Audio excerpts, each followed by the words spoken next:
សូមគោរពជំរាបសួរពុកម៉ែបងប្អូនទាំងអស់គ្នាបាទស្វាគមន៍មកកាន់ Channel របស់ខ្ញុំសាជាថ្មីបាទចឹងសម្រាប់វីដេអូថ្ងៃដែរគឺខ្ញុំនឹងមកបង្ហាញជូនបងប្អូនទាំងអស់គ្នាពីរបៀបនៃការផ្សំចំណីមាន់ដែលចំណីមួយប្រភេទនេះគឺវាល្អសម្រាប់មាន់ដូចជាមាន់មេបាពូជណាវាជួយមាន់មេបាពូជផ្ដល់ជាពងមកល្អហើយសុខភាពរបស់វាក៏ល្អផងដែរហើយរូបមន្តនេះគឺងាយទេគឺបងប្អូនអាចធ្វើការផ្សំបានដោយខ្លួនឯង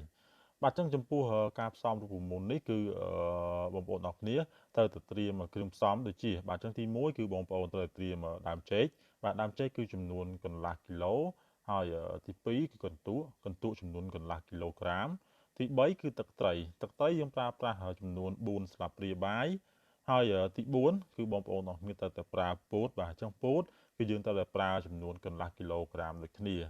ហើយចំពោះគ្រឿងផ្សំទី5គឺជាគ្រឿងផ្សំចុងក្រោយគឺបងប្អូនអរគ្នា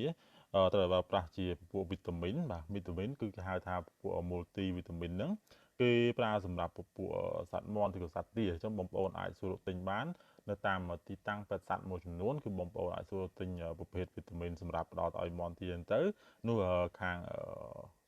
អ្នកលក់គេនឹងផ្ដល់ជូនបងប្អូនវិញហើយបាទអញ្ចឹងចំពោះគ្រឿងផ្សំរបស់យើងគឺមានចំនួន5បាទអញ្ចឹងបងប្អូនអរគ្នាអាចប្រើប្រាស់គ្រឿងផ្សំចំនួន5នេះដើម្បីផ្សំជារូបមន្តចំណីធម្មជាតិឬក៏ចំណីងាយសម្រាប់ផ្ដល់ទៅឲ្យមាន់មេបាពូជរបស់យើងដើម្បីវាមានកម្លាំងមាំមួនហើយវាមានសុខភាពល្អដើម្បីផ្ដល់ពងមកពងបានល្អផងដែរបាទអញ្ចឹងបន្ទាប់ពីយើងមានគ្រឿងផ្សំទាំង5នេះហើយឥឡូវយើងឈានចូលមកដល់វិធីធ្វើបាទចំពោះវិធីធ្វើក៏ងាយដែរអញ្ចឹងចំពោះវិធីធ្វើគឺជំហានទី1គឺបងប្អូនទាំងគ្នាត្រូវធ្វើការហាន់ដើមចេកបាទដើមចេករបស់យើងបងប្អូនអាចធ្វើការហាន់វាស្ដើងមកបាទបន្តមកទៀតគឺបងប្អូនទាំងអស់គ្នាធ្វើការច្របល់រូបមន្តរបស់យើងទាំងអស់ហ្នឹងបញ្ចូលគ្នាបាទអញ្ចឹងចំពោះកន្ទក់ខ្ញុំសូមបញ្ជាក់បងប្អូនថាបងប្អូនគួរតែប្រើប្រាស់ជាកន្ទក់លេខ1ឬក៏កន្ទក់ដែលម៉ត់ល្អបាទអញ្ចឹងបងប្អូនមិនត្រូវប្រើកន្ទក់ដែលវាមិនសូវម៉ត់ទេបងប្អូនប្រើប្រាស់កន្ទក់ដែលម៉ត់ល្អគឺវាជួយជំរុញរូបមន្តរបស់យើងឬក៏គ្រឿងផ្សំចំណីមាន់របស់យើងវាឲ្យមានគុណភាពកាន់តែខ្ពស់ហើយមួយទៀតចំពោះពោតគឺបងប្អូនអរគ្នាអាចប្រើប្រាស់ជាពោតដែលកិនរួចបាទពោតដែលកិនរួចយើងមិនបាច់យកពោតម៉ត់ពេកក៏បានដែរបងប្អូនអាចប្រើប្រាស់ពោតដែលកិនបំបែករួចអញ្ចឹងចំពោះចំណីប្រភេទពោតនេះវាមានពោតចាំផ្លែក្របតែម្ដងហើយពោតប្រភេទទៀតគឺពោតយើងអាចកិនបំបែកជា4បាទអញ្ចឹងបងប្អូនអរគ្នាយើងអាចសួររកទិញបាននៅលើទីផ្សារឬក៏កន្លែងលក់ចំណីសត្វផងដែរបាទអញ្ចឹងបងប្អូនប្រើប្រាស់ជាពោតដែលកិនបំបែកជា4ឬក៏កិនម៉ត់តែម្ដងក៏បានដែរបាទអញ្ចឹងបន្ទាប់ពីយើងធ្វើការហាន់ដើមចេកហើយឥឡូវបងប្អូនអាចធ្វើការច្របល់រូបមន្តរបស់យើងទាំងអស់ហ្នឹងបញ្ចូលគ្នាបន្ទាប់មកទៀតបងប្អូនដាក់កន្ទក់បាទបងប្អូនហាន់ដើមចេកស្រាលបងប្អូនដាក់កន្ទក់កន្លះគីឡូក្រាមបន្ទាប់មកទៀតបងប្អូនដាក់ពោតបាទពោតរបស់យើងកន្លះគីឡូក្រាមជំហានបន្ទាប់គឺបងប្អូនអរគ្នាដាក់ម្សៅវីតាមីនបាទម៉ូទីវីតាមីនយើងហ្នឹងចំនួន2ស្លាបព្រាបាទ2ស្លាបព្រាបាយហើយ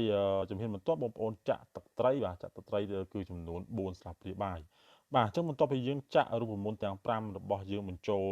ច្របល់បញ្ចូលគ្នារួចហើយបងប្អូនធ្វើការច្របល់វាបាទច្របល់វាឲ្យសព្វតែម្ដងបាទអញ្ចឹងចំពោះរូបមន្តនេះគឺងាយទេបន្ទាប់ពីបងប្អូនអរគ្នាច្របល់វាស្មើសាច់អស់ហើយយើងអាចយកទៅផ្ដល់ទៅឲ្យមាន់របស់យើងវាស៊ីបានតែម្ដងបាទអញ្ចឹងបងប្អូនអាចផ្ដល់រូបមន្តនេះទៅដល់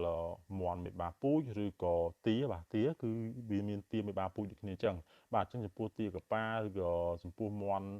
របស់យើងហ្នឹងគឺវាមានមេបាពូជដូចគ្នាអញ្ចឹងរូបមន្តនេះគឺគេផ្ដល់ទៅឲ្យមាន់មេបាពូជឬក៏សត្វទាមេបាពូជបាទអញ្ចឹងចំពោះការផ្សំគ្រឿងផ្សំនេះគឺងាយទេហើយមិនមានច្រើនទេហើយសម្រាប់បងប្អូនអរគ្នាដែលអត់ទាន់យល់គឺបងប្អូនអាច comment សួរខ្ញុំនៅខាងក្រោមវីដេអូនេះផ្ទាល់តែម្ដងហើយចំពោះវីដេអូនេះគឺខ្ញុំមិនបានធ្វើវីដេអូបង្ហាញបងប្អូនផ្ទាល់បាទដោយសារតែមានទុរៈចាំបាច់បាទក្នុងរយៈពេលនេះគឺមានទុរៈខ្លាំងមែនទែនបាទអញ្ចឹងសម្រាប់វីដេអូក្រោយៗគឺខ្ញុំមិននឹងអាចលើកយករូបមន្តនេះមកបង្ហាញឬក៏មកធ្វើជាវីដេអូផ្ទាល់តែម្ដងបង្ហាញជូនដល់បងប្អូនទាំងអស់គ្នាអញ្ចឹងចំពោះវីដេអូនេះគឺខ្ញុំសូមបញ្ចប់ពីតែប៉ុណ្្នឹងហើយក៏សូមអរគុណទៅដល់បងប្អូនទាំងអស់គ្នាបានចំណាយពេលដ៏មានតម្លៃតាមដានទស្សនាវីដេអូរបស់ខ្ញុំតាំងពីដើមរហូតមកដល់ចប់ហើយសម្រាប់បងប្អូនដែលចង់បានវីដេអូក្រោយៗពី Channel របស់ខ្ញុំសូមមេត្តាជួយ Like Subscribe និងចុចរូបកណ្ដឹងដើម្បីទទួលវីដេអូក្រោយៗពី Channel របស់ខ្ញុំបាទសូមអរ